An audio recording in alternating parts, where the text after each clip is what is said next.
दोस्तों नमस्कार। भाइयों, आप लोगों का बहुत दिन से विचार था कि टीम में से कोई लाइव नहीं है कि आप लोगों को कुछ बताया नहीं। तो आज हम इसीलिए आप लोगों के बीच में हाजिर हैं। सारा काम छोड़ के आज लग गए हैं कि आज आप लोगों को सूचना दे ही डालते हैं। दोस्तों, आप लोग जानते ही होंगे कि आपका ऑर्डर रिज़र्व है और रिज़र्व होने के बाद में 3 महीने से ज़्यादा हो गया है। बट कोर्ट जो जून की छुट्टियां होती हैं उस जून की छुट्टियों को कोर्ट काउंट नहीं करती है। तो मान के चलिए कि अभी आपका ऑर्डर रिजर्व हुए 2 महीने से अधिक हुआ है। दूसरी चीज़, आप सभी लोग व्हाट्सएप यूनिवर्सिटी से आपको ज्ञान मिल ही गया होगा कि बिजराज सिंह, माननीय Bijraj Singh justice Allahabad high court में बैठ रहे हैं क्रिमिनल मैटर में, और मसूदी साहब लखनऊ बेंच में बैठ रहे हैं। ये भी आपको पता लग गया होगा कि कल या परसों मैं देख रहा था कि एक ही जज अकेला दे सकता है ऑर्डर। लेकिन जहाँ तक मेरा ख्याल है, मेरा मानना है कि चूंकि ये बड़ा मैटर है और बड़े मैटर में दोनों जजों की सहमति और उनका होना ज़रूरी है। नहीं तो फिर चूंकि ये रिजर्वेशन का मैटर है और ओवरलैपिंग का मैटर है, तो इस मैटर में दोनों जज रहेंगे तभी काम बनेगा। नहीं तो तमाम तरीके का आप लोग देखते ही आरोप कि जिसको कुछ पता ही नहीं है उत्तर और दक्षिण क्या है, वो भी बोलता है कि जज बायस्ड है। अरे जज बायस्ड हैं तो आप नियम कानूनों को खा लोगे क्या? खैर, कोई बात नहीं, जो ऑर्डर आएगा देखा जाएगा। देखिए, हम लोग बहुत उछलने कूदने वाले लोग नहीं हैं। आत्ममुग्धता जरूरी नहीं है। हमें हर पक्षों पर विचार करके और उसके हिसाब से आगे बढ़ना होता है। अब हम रोज़ ग्रुपों में कहें कि नहीं हम जीत रहे हैं, हमें नौकरी मिल रही है, हमारी लिस्ट बहाल हो रही है, हमें ये हो रहा है, हमें वो हो रहा है, तो इससे कोई फ़ायदा नहीं मिलने वाला है। दूसरी चीज़, आप लोग बोल रहे हैं कि पॉलिटिकल इफ़र्ट केवल इसलिए किया जा सकता है कि जो सारे पक्ष हैं और इनमें कोई एक मीडिएशन हो जाए। तो ये भी प्रपोज़ल, चूँकि मामला इस स्तर पर पहुंच चुका है कि ये प्रपोज़ल सरकार को कोर्ट के सामने रखना पड़ेगा। अगर कोर्ट इस प्रपोज़ल पे अलाउ करती है तभी सरकार आगे कुछ काम कर पाएगी। तो इस प्रपोज़ल के लिए भी हमारे जो साथी 22,000 टीम के साथी जो लगे हुए हैं उनका स्वागत है और हम लोग हर तरीके से उनकी मदद कर रहे हैं। ज़रूरत आने पर उनके साथ में खड़े होंगे। लेकिन सामने से अन्य पार्टियां जो हैं जो कोर्ट में लड़ रही हैं वो एकदम से न्यूट्रल हैं। अगर वे न्यूट्रल हैं तो फिर हम ही अपना सर क्यों पीटें? फिलहाल हम तो अपने तरफ से पूरा अपना एफर्ट डाल ही रहे हैं। बट आप लोग ये सोचते हैं कि कोई नेता लेटर लिख दिया, तमाम लोग बातें उठाते हैं। देखिए, मीडिया में बात उठाने से और किसी विपक्षी नेता की बात उठाने से मामला गड़बड़ भी हो जाता है। 90% मामला गड़बड़ हो जाता है। तो अगर किसी नेता ने लेटर लिखा कि किसी लिस्ट को बहाल कर दो या जो कुछ हुआ 69,000 शिक्षक भर्ती में इसको करेक्शन करे, तो सरकार उसमें अब कुछ नहीं कर पाएगी। ये 21 दिसंबर नहीं है, यहाँ पे मामला कोर्ट में है। और कोर्ट में जो बाबा जी ने हमें संविधान रूपी शक्ति दी है, उस शक्तियों का प्रयोग करते हुए हम कोर्ट में लड़ रहे हैं। ठीक है।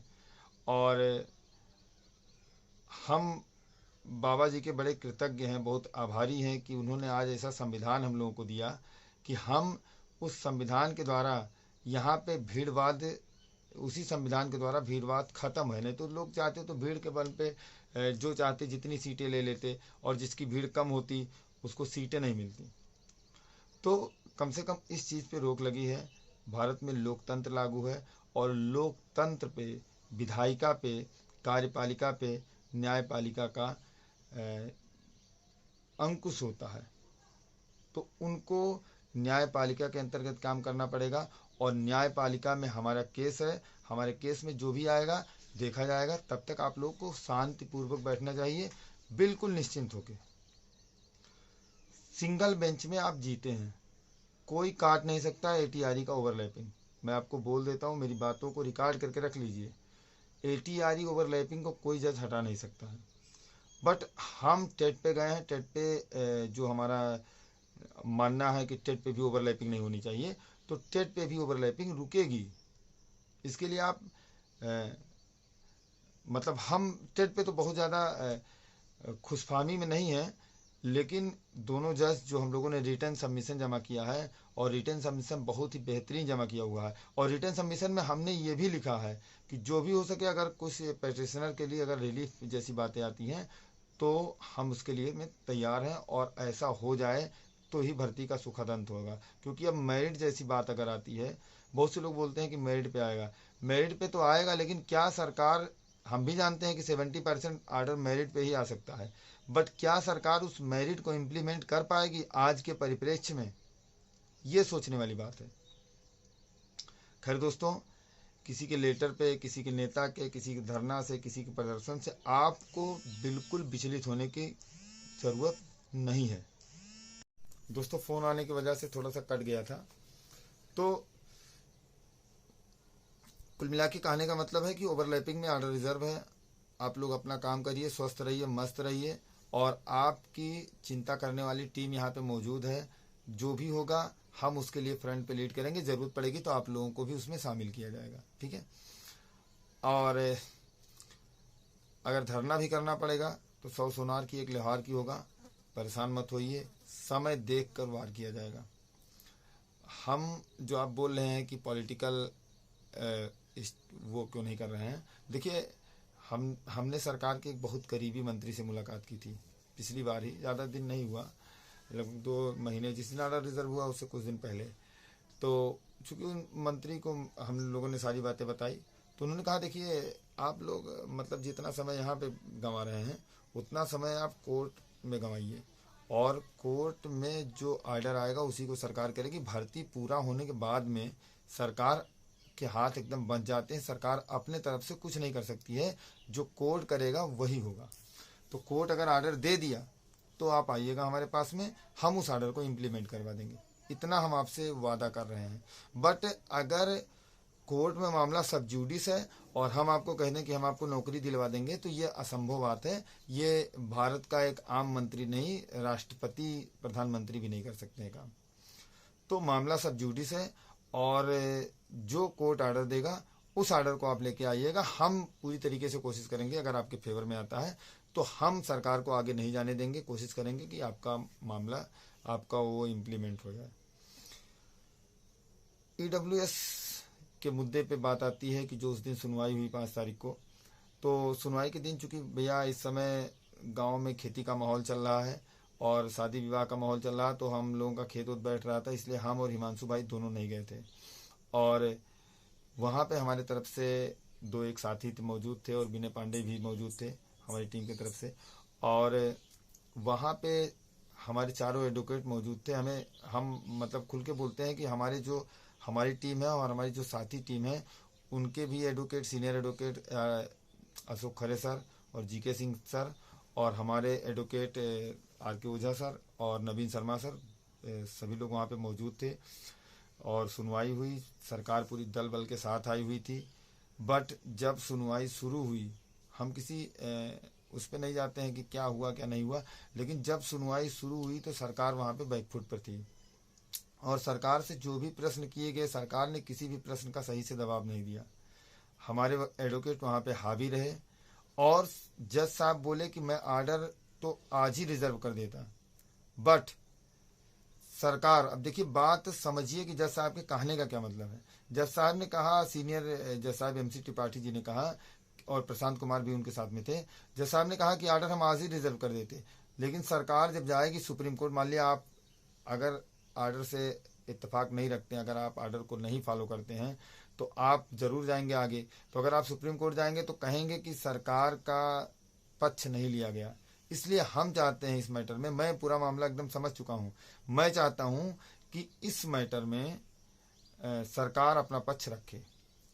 चूँकि काउंटर तो इसका हुआ है बेसिक शिक्षा परिषद का, तो बेसिक शिक्षा परिषद का ही काउंटर काफ़ी नहीं है, इस पे स्टेट अपना पक्ष रखे कि स्टेट किस तरीके से रिजर्वेशन को अप्लाई करती है और क्यों अप्लाई नहीं किया, और इसमें क्या कारण थे, आप अपना स्पष्टीकरण दें।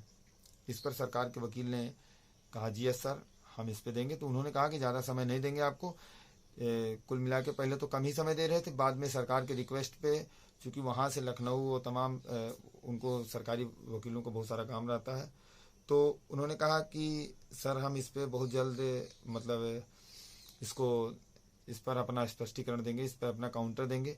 तो उन्होंने सरकार को ऑर्डर में लिखा हुआ कि 3 हफ्तों का समय दिया हुआ है, 3 weeks and no more time. उनको और अधिक समय नहीं दिया। 3 हफ्तों के अंदर सरकार को अपना जो काउंटर एफिडेविट है उसको जमा करना पड़ेगा, और उसके बाद में सरकार के काउंटर एफिडेविट पे हमारा रिजॉइंडर लगेगा।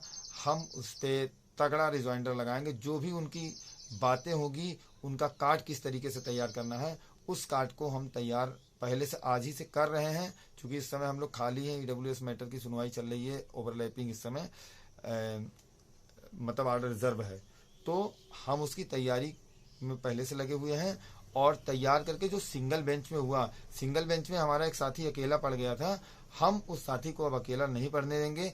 लीगल टीम आगे आई है, तो लीगल टीम मिलके लड़ेगी। हमारी यहाँ से कोई किसी से दुश्मनी नहीं है, सभी अपने साथी हैं, सभी अपने भाई हैं। हम किसी से यहाँ आपस में लड़ाई झगड़ा करने नहीं आए। सबकी मांग केवल एक नौकरी है, और हम उस नौकरी को हासिल जरूर करेंगे। तो जो ईडब्ल्यूएस के साथी हैं उनसे कहना है कि हम आप लोग बिल्कुल से धैर्य रखिए। जैसे ही सरकार का काउंटर हमारे एडवोकेट्स को मिलता है, जो हमारे एडवोकेट्स हैं उनको सरकार काउंटर देगी, तो उसी के अगले दिन से ही उस पर रिजॉइंडर का काम तैयार शुरू हो जाएगा। और रिजॉइंडर होने के बाद जो 5 तारीख को फाइनल बहस होगी, 5 अगस्त की, वो बहस ऐतिहासिक होगी। क्योंकि जज साहब ने फिक्स कर दिया है, फिक्स टाइम कर दिया है कि 2 बजे से इस केस को सुना जाएगा। पक्का उस दिन 2 बजे से केस को सुना जाएगा। और मुझे लगता है कि उसी दिन 2 घंटे की 2 से 4 के बीच का समय होता है, 4 साढ़े 4 तक भी सुनवाई हो सकती है। तो लगभग 2 से ढाई घंटे बहस होने में ये पूरी तरीके से सिंगल बेंच का ऑर्डर जो है उड़ जाएगा। और जिन जज साहब ने सिंगल बेंच में ऑर्डर दिया, उनके तमाम ऑर्डर्स को देख लीजिए कि उनके ऑर्डर सारे डबल बेंच में पलटे गए हैं, और ज़्यादातर ऑर्डर तो एमसी त्रिपाठी सर ने ही पलट दिए हैं। तो आप लोग उसमें भी धैर्य रखिए, और जो होगा आप लोग अपना काम करते रहिए। और वक्त से घबराइए नहीं। बहुत से हमारे साथी फ़ोन करते हैं, मैसेज करते हैं कि यार दिल बैठा जा रहा है, मैं यार एकदम परेशान है। तो आप अपने भी परेशान होते हैं और हमको भी परेशान करते हैं। तो हमारा कहना है कि आप बिल्कुल मत परेशान होइए, वक्त का मज़ा लीजिए। अगर आप कहीं बहुत परेशानी में हैं और उसके बाद अगर आपको कोई फल मिलता है, तो वो फल आपको और अधिक मीठा लगता है। इसलिए ना अपने परेशान हो, ना घर वालों को परेशान करें। अपना कुछ थोड़ा बहुत काम करते रहें, जिससे आपकी अर्निंग चलती रहे, जिससे आप थोड़ा बहुत अपने परिवार की हेल्प कर सकें। और उसके बाद में ईश्वर से प्रार्थना करते रहें। आने वाला वक्त आपके लिए बहुत ही बेहतर होगा, क्योंकि 69,000 से शिक्षक भर्ती में सरकार बुरी तरीके से फंसी हुई है। और हमारी टीम ने, हमारे साथियों ने सरकार को 3 तरफ से फंसाया हुआ है। तो चूंकि सरकार ने गलती की हुई है, हमारा काम फंसाना नहीं है। हर एक अभ्यर्थी चाहता है कि हमें नौकरी मिले। हर एक अभ्यर्थी देखता है कि जब हमसे कम नंबर पाने वाला नौकरी कर रहा है, तो हम आज क्यों बाहर हैं, उसको उसकी पीड़ा होती है। इसमें से आप में से कोई ऐसा अभ्यर्थी नहीं है जिसके 2-4 क्वेश्चन मतलब उसने गलत टिक लगा दिए हुए। जिस सवाल को उसको मतलब जो सवाल उसको पूरी तरीके से आता था, उसको लगाने के बाद भी गलत टिक लग गया, या उसको जल्दी बल्दी में आप लगा नहीं पाए, या भूल गए समय आने पे, उससे पहले आपको याद था। तो ऐसा 2-4 क्वेश्चन सबके साथ हुआ है, और हर एक व्यक्ति को उस चीज़ की पीड़ा है कि आज यार हम अगर ऐसा किए होते तो हमारा हो गया होता। हाई स्कूल में यार अगर हम उस स्कूल में नाम लिखवाए होते जहाँ पे जिस सेंटर पे नकल होती थी, तो यार हमारा हो गया होता। अगर यार हाई स्कूल हम 1 साल 2 साल बाद मुलायम सिंह के ज़माने में पास किए होते, तो यार हमारा हो गया होता। इंटर यार हम ऐसा किए होते, प्रैक्टिकली सब्जेक्ट लिए होते, तो हमारा हो गया होता। यार अगर हम बीए या बीएससी उस स्कूल में नाम लिखाए होते, तो हमारा हो गया होता। तो आप सबकी ये जो सारी चीज़ें हैं, ये सारी चीज़ें हमारी भी हैं। हम भी वही चीज़ सोचते रहते हैं। लेकिन आप अगर हतप्रभ हो रहे हैं, तो बताइए हम कैसे चलेंगे। हम तो बहुत बड़ी हिम्मत लेके चलते हैं। हम लोगों ने धरने में 9 महीने धरने की, 8-9 महीने, और उस धरने के दौरान हमने अपनों को खोया है। हमने 2-3 परीक्षाएं छोड़ी उस दौरान, टीजीटी छोड़ा, हमने पेट की परीक्षा छोड़ी। तो आप लोग सोचिए कि हम लोग किस तरीके से फ्रंट से लीड कर रहे हैं। और मैं आप लोगों को वादा करता हूं कि दोनों मुद्दों में हमारी जीत होगी, और पूर्ण रूप से जीत होगी। देखिए, उन लोगों के मत जाइए कि कोई कहता है ईडब्ल्यूएस कहाँ से मिलेगा। वो तो जिनको कुछ आता जाता नहीं है वो उनसे हम सवाल जवाब करें या सोशल मीडिया में उनसे अगर तकरार करें तो ये बहुत ही मूर्खता वाली बात होगी। हमें जो भी तकरार करना है हमें कोर्ट में करना है, हमें सरकार से करनी है, ठीक है। तो आप लोग भी किसी से बातें फालतू मत करें, अपना काम करते रहें। आपकी टीम मौजूद है और किसी भी अन्य टीमों से आपकी टीम 2 कदम आगे है। किसी भी टीम से आपकी टीम 2 कदम आगे है, 2 कदम आगे सोचती है। इसलिए आप स्वतः ही, अगर आपकी टीम 2 कदम आगे है तो आप स्वतः ही 4 कदम आगे हो। धन्यवाद दोस्तों, नमस्कार। वीडियो लंबा हो रहा, फिर बहुत जल्दी आप लोगों के बीच में हाजिर होऊंगा। तब तक के लिए नमस्कार, जय श्री राम।